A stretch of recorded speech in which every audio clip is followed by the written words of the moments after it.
आसमान से पानी नहीं, सीधे सैलाब बरस रहा है। पूरे यूपी में बाढ़ का ऐसा भयंकर कहर टूटा है कि देखते ही देखते सब कुछ तहस नहस होता चला जा रहा है। प्रयागराज से लेकर काशी तक, कानपुर और आजमगढ़ तक गंगा, यमुना और घाघरा नदियां अपने सबसे रौद्र रूप में आ गई। शहर के शहर डूब चुके हैं, सड़कें समंदर बन चुकी हैं और किसानों की महीनों की मेहनत पानी में समा गई है। इंसान इस कदर बेबस हो चुका है कि कहीं जिंदा रहने के लिए छत नहीं बची तो कहीं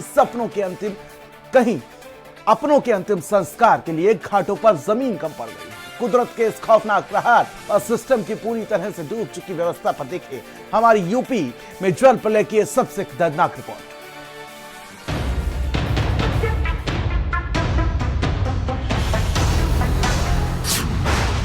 बारिश, बाढ़ और सैलाब, मजबूरी, बेबसी और मायूसी।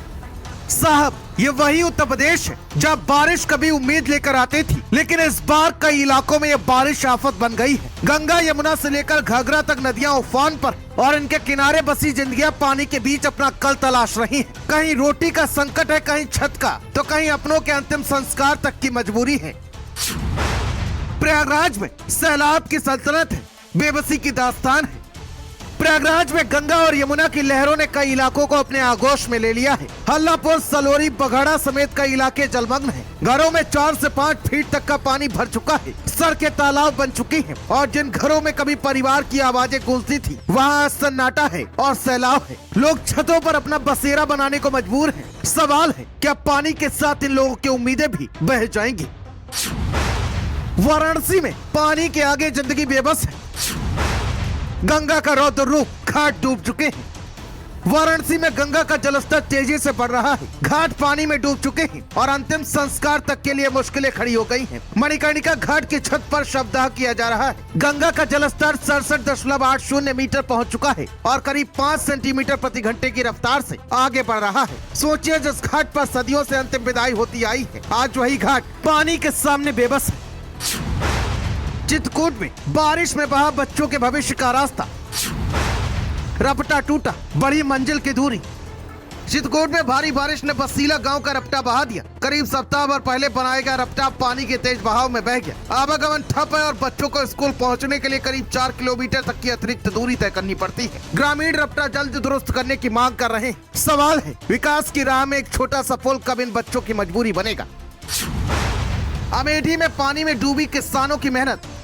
अमेठी के तिलोई इलाके में प्रशासनिक लापरवाही का आरोप। मूंग तालाब ड्रेन की सफाई नहीं होने से सड़क, खेत और घरों में पानी भर गया। पूरे दुंदी गांव में 2000 से ज्यादा बीघे धान की फसल जलमग्न है। महीनों की मेहनत, किसानों के सपने और खेतों में खड़ी फसल सब पानी के नीचे है। किसान पूछ रहा है, जब नाला साफ नहीं हुआ तो उसकी बर्बादी का जिम्मेदार आखिर कौन?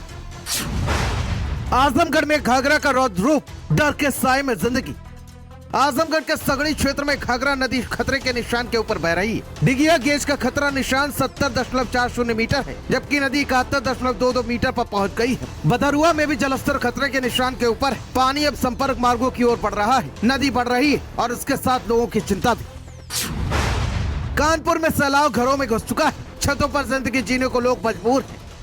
कानपुर में पांडू नदी का जलस्तर बढ़ा तो बर्राट की कच्ची मड़ैया बस्ती में पानी घरों के अंदर पहुंच गया। पूरा इलाका जलमग्न है। स्थानीय लोगों के मुताबिक अचानक बड़े पानी के बाद कई परिवार घर छोड़कर बाहर रहने को मजबूर। पीड़ितों का आरोप है कि अब तक प्रशासनिक मदद नहीं पहुंची। घरों में पानी, बाहर पानी और बीच में फंसी जिंदगी आखिर जाए तो जाए कहां? बाराबंकी में सरकारी दफ्तर पानी पानी हो चुका है। बाराबंकी के त्रिवेदीगंज में बारिश का पानी ब्लॉक कार्यालय से लेकर सामुदायिक स्वास्थ्य केंद्र तक भर गया। ग्राम सचिव कार्यालय के बाहर भी जलभराव है। CSC पर्सन में पानी भरने से मरीजों को परेशानी उठानी पड़ रही है। सवाल सिर्फ जलभराव का नहीं, सवाल स्वास्थ्य का है। जब सरकारी दफ्तर, अस्पताल ही पानी पानी हो जाएं, तो आम आदमी अपनी फरियाद लेकर कहां जाए?